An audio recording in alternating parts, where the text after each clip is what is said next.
इसलिए ये रात बड़ी अहमियतों की रात है, बड़ी कबूलियत की रात है। तो इंशाअल्लाह आज की रात हम दुआ भी करेंगे।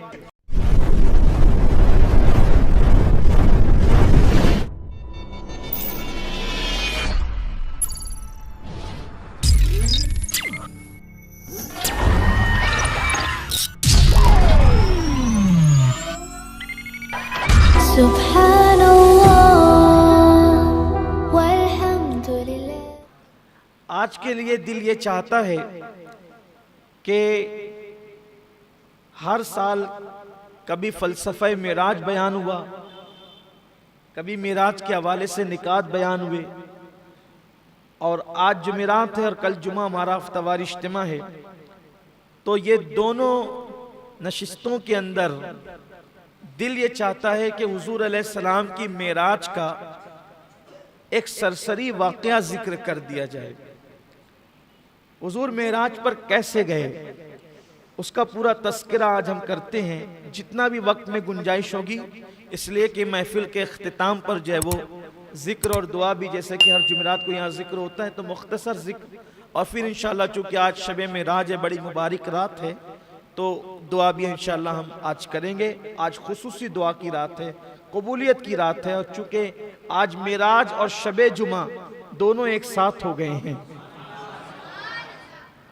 शब जुमा को इसलिए हम इतनी अहमियत देते हैं कि इमाम अहमद इब्ने हम्बल के नज़दीक, इमाम अहमद इब्ने हम्बल, ये इमाम अहमद इब्ने हम्बल कोई मामूली आदमी नहीं है, कोई मस्जिद के इमाम नहीं समझे आप इनको। ये मुज्तहिदीन में से चौथे इमाम है, अइम्मे मुज्तहिदीन में। पूरी उम्मत पर जिन चार का इत्तेफाक हो, पूरी उम्मत का जिन चारों पर इत्तेफाक हो गया, उन चारों में से ये एक है। और अहमद इब्ने हम्बल को वैसे तो मेरे जो इमाम है फ़िक़ा में, वो इमाम आज़म है, वहाँ तो कोई बात ही नहीं है, वहाँ तो सारी अकीदतों की नजरें पेश है। लेकिन फिर चारों में इमाम आज़म के बाद अगर सबसे ज्यादा मेरे दिल में किसी की मोहब्बत है तो वो इमाम अहमद इब्ने हम्बल की मोहब्बत है। उसकी वजह यह है कि मेरे मुर्शिद, मेरे पीर, जिनकी चौखट से मुझे सब कुछ मिला है, सरकार गौसे पाक शेख अब्दुल कादिर जिलानी इमाम अहमद इब्ने हम्बल को इमामी, मेरा इमाम ये कह के पुकारते हैं। तो मैं सोचता हूं कि वलियों का इमाम जिसको इमामी कह के मेरा इमाम, तो उस इमाम अहमद इब्ने हम्बल का मर्तबा क्या होगा।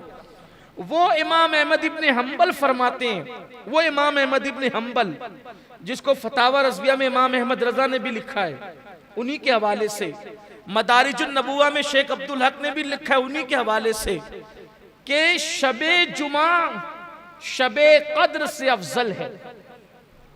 शबे जुमा शबे कद्र से अफजल है। और जो उन्होंने अहले खिरत तो इसको मानेंगे नहीं, अहले अक्ल तो उसको मानेंगे, ये अहले इश्क, कुछ बातें इश्क वाली होती है जो सिर्फ आशिकों से कही जाती है। ख्वाब यूसुफ सिर्फ याकूब से बयान किया जाता है, वो कुएं में डालने वाले सौतेले भाइयों से थोड़ी बयान किया जाता है। तो ये जो इश्क की बातें वो अहले इश्क जानते हैं। अब इमाम अहमद इब्ने हम्बल कहते हैं शबे जुमा शबे कद्र से अफजल क्यों है, क्यों अफजल है? तो फरमाते हैं उसकी वजह यह है कि शबे जुमा में नूरे मुस्तफ़ा सल्लल्लाहु अलैहि वसल्लम हजरत अब्दुल्ला की पेशानी से निकलकर हजरत आमिना के शिकम में आया। हजरत अब्दुल्ला की पेशानी से नूरे मोहम्मदी निकलकर हजरत आमिना के शिकम में आया। तो ये रात जुमा की, शबे जुमा, मुस्तफ़ा जाने रहमत के नूर के मुंतकिल होने की, सफर करने की, बल्कि अपनी गोया की जाहिरी आखिरी मंजिल पर पहुंचने की रात है। ये जो दुनिया का सफर हो रहा था, तो ये रात शबे कद्र से अफजल हुई क्योंकि कद्र में कुरान आता है और शबे जुमा में साहिब कुरान का नूर मुंतकिल होता है। बल्कि हमारे इमाम इश्क मोहब्बत इमाम अहले सुन्नत फतावा रज़विया में इसको और खूबसूरत पैराए में यूं बयान किया, कहते हैं जो नेमत शबे जुमा में मिली अब क़यामत तक के वो नेमत कहाँ नसीब। तो अब ये मैंने इतनी तमीज़ लंबी इसलिए बांधी, इससे पहले भी मैं बयान कर चुका हूँ, लेकिन इसलिए बांधा। अब देखो ये दो रात जमा हुई तो इसका मजा क्या है। ये दोनों रात जमा हुई। तो एक रात जो शबे जुमा है वो नूर मुस्तफ़ा के आने की रात है, और जो शबे मेराज है वो नूर मुस्तफ़ा के जाने की रात है। ऐसा कम होता है कि आने की रात भी आ गई और जाने की रात भी आ गई, तो गोया के आने और जाने की दोनों रात एक साथ जमा हो गई, अल्हम्दुलिल्लाह। इसलिए ये रात बड़ी अहमियतों की रात है, बड़ी कबूलियत की रात है। तो इंशाअल्लाह आज की रात हम दुआ भी करेंगे।